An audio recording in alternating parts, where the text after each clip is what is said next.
Rocky 3. So Rocky 3 comes out in 1982, starring once again Sylvester Stallone. All the regulars are pretty much back. You got Carl Weathers, you got Tony Burton, you got Talia Shire, you got Burt Young, Burgess Meredith. And we have a couple of newbies on this cast. We got Mr. T as the big next opponent for Rocky. And we got a special appearance by Hulk Hogan. Yes, I heard right, Hulk Hogan in a boxing movie. So, it's been 10 title defenses now since Rocky has beaten Apollo Creed, and he's moved on, and thinking about that retirement word again. And I think we get a retirement in pretty much every Rocky movie. But anyways, um, so he goes to a ceremony dedicated to Rocky by the city of Philadelphia, calling Rocky their favorite son. And we get introduced to the Rocky statue, which is a real thing. So yeah, you can go in Philadelphia and actually pose with the Rocky statue, which is cool. But you know, he's talking about retirement, like how he feels like he's letting the city down, but it's time to step away.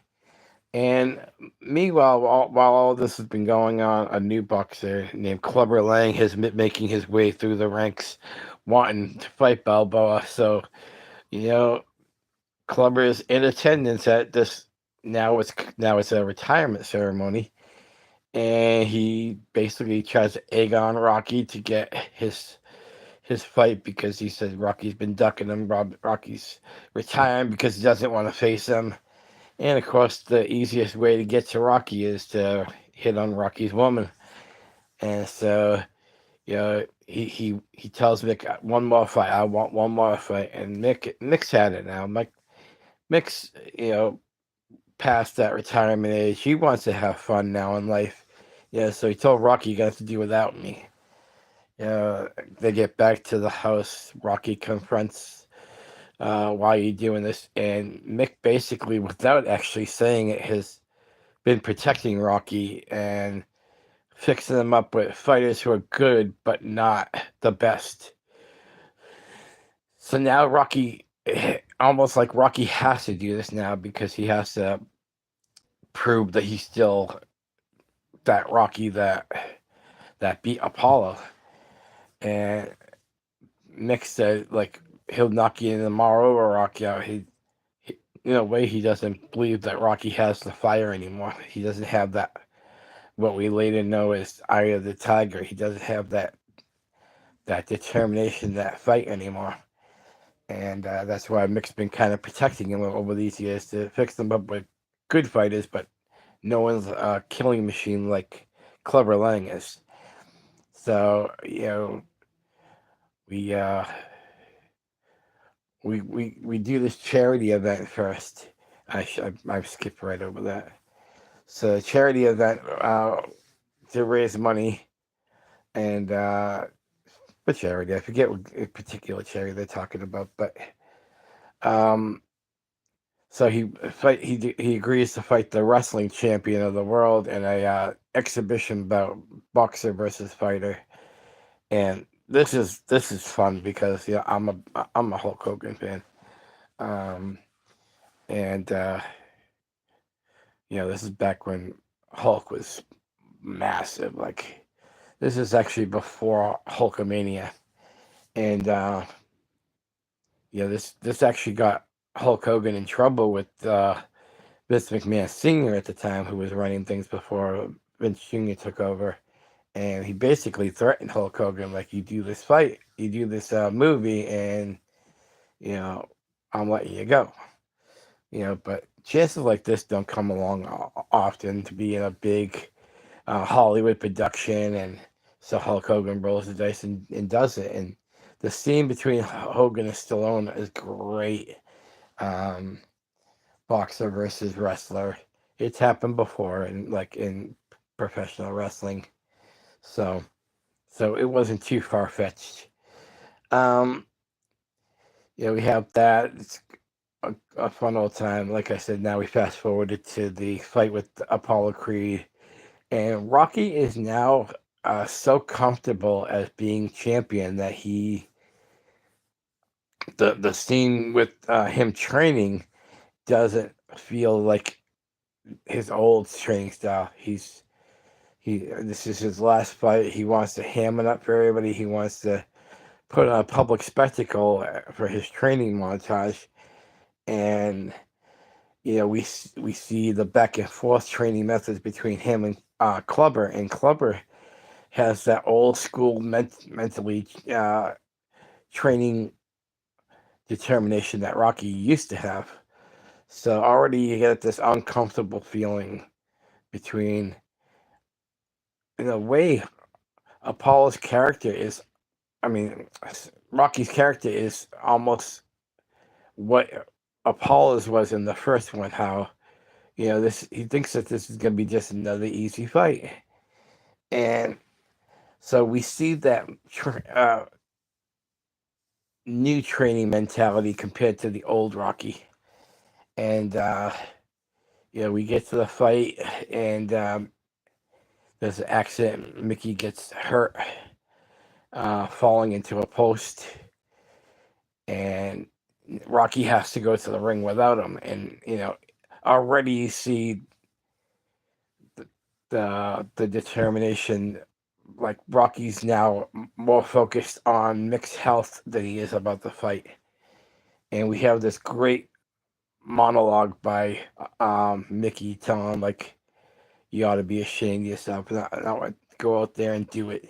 Do it, Rock. You're the best. He builds him up, but it's that uncomfortable feeling like Mick's not really doing it right. He's putting up a front, and so Rocky goes to the ring without Mick, and basically Paulie's now his instructor. So because Paulie now works for in the corner of Rocky, and Rocky like always comes out swinging, but you can see Rocky's mentality is not fully there, and Clubber exploits that. And what we get is, he'll knock you out tomorrow. Remember what Mick said?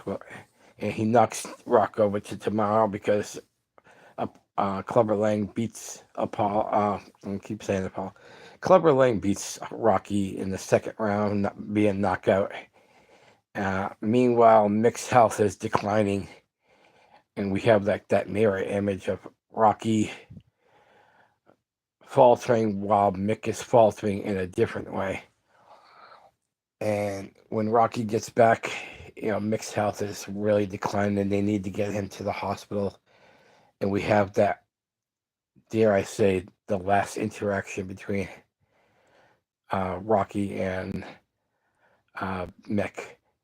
And man, does this pull at your heartstrings. This scene, if you haven't seen Rocky 3, I guess I already ruined it for you, but man, this is one of the more emotional scenes in the whole series, and wow. I mean, I can admit I cried. I cried this scene. So, since I already ruined it for you, Mick dies, and you see Rocky basically, his confidence has shredded now. He lost the championship. He lost Mick, and he goes to the old gym to kind of remember Mick a little bit, and hitting the punching bag because he's so angry at life right now. And guess who shows up? Apollo Creed. Apollo now wants to help Rocky get back to the old school way, because Rocky earned a lot of respect from Creed after both fights. They waged war against each other, and now he wants to help Rocky reclaim the old school Rocky. So he he gives Rocky an idea about, like, let's get back to the beginning. Let's start training again. And what he means about getting back to the beginning is getting back to old school, in your face, uh, no more glam and glitz. Because if anybody knows that, Apollo was all glam, in your face, having a good old time until Rocky beat some sense into him in the first one, and then you saw in the results in the second one, Apollo is more determined. That's what he means about getting back to the beginning, getting back, getting that old school mentality training, to get Rocky back to the top. So they challenge, Clubber Lang, and I declined the challenge. But if he wants to come to get beat up some more, I'll be happy to do it. Like, sorry, that's my best Clubber Lang impression. Uh, and so, we go to Los Angeles where Apollo trained, and now Rocky is training under Apollo rules now, and Apollo's style is a little bit different than Mick, but not so much that you would think. It's that grit, that determination, and that old school mentality of training rough.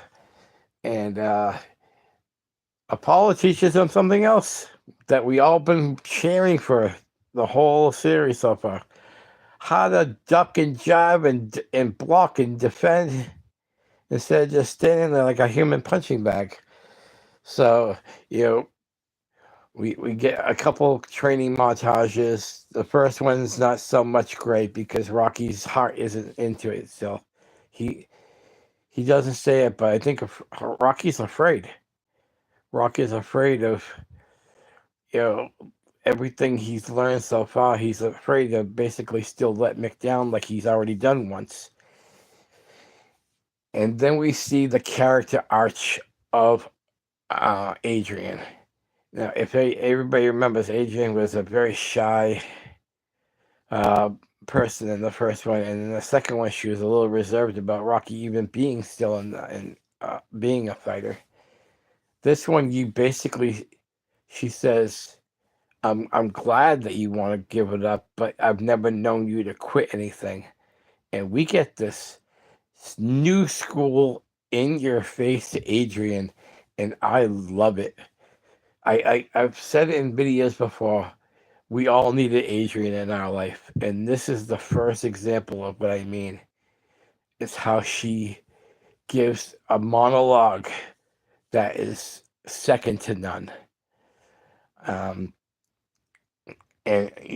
that character developed, that you still see that Adrian is a shy person. That's gone. She's now full. She's a fighter like her guy, and this scene is a joy to watch. To watch the acting chops of Talia Shire, and so then you hear that old school dun, dun, dun, dun, dun, dun, dun, dun, dun, like the old Rocky theme hit, and we are now in business. We are now in business. Rocky's back, and the training montages just are fantastic. And you see that new bond friendship of Rocky and Apollo. Did you ever think that these guys would be friends? And this movie is so exciting to see the buildups of relationships. You even see, uh, um, Paulie's progression as, yeah, Rocky. Paulie still stays kind of an ass throughout the series, but you see how he accepts, like he didn't want any part of Apollo's training methods in the beginning, and at the end, before they go into the ring, you've done great, Apollo. For Paulie to break down like that and basically let that other side of Paulie shows that he really admired Apollo's efforts. And The fight scene between Rocky and Clubber, stellar. I mean, you see that new boxing mentality of Rocky now, ducking, jiving, strategizing. I mean, this is a new Rocky.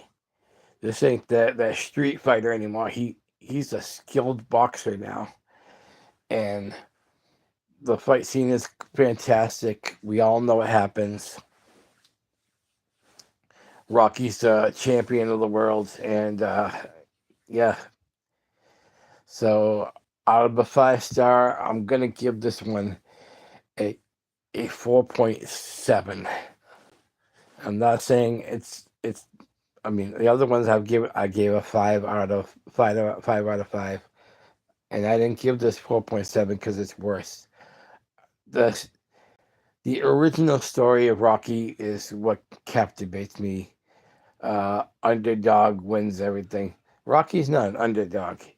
Even though after the first fight they mark him as an underdog, but Rocky's fighting power has always been there. He just needs his confidence back. So it's the great montages, with Apollo and Duke. Duke, Apollo's manager, takes on Rocky now. He's like, it was hard enough working against you, so it's going to be great to be working with you. I messed up that quote. I know that.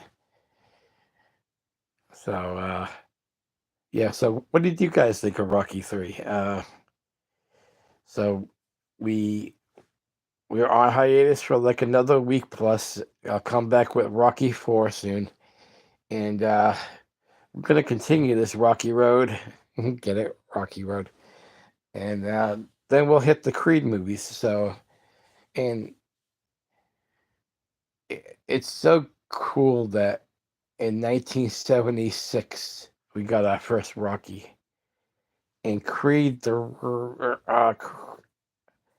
I don't want to ruin anything, but Creed 3 came out in 2021 or 2023, I think, actually.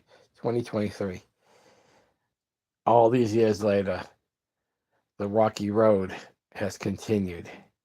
And I know what people are going to say about Creed 3, but I'm trying not to spoil it for anybody who hasn't seen Creed 3, since it's a lot newer movie. So, much love, everybody. We'll see you in like a week or 10 days for Rocky 4. Much love. Peace and harmony.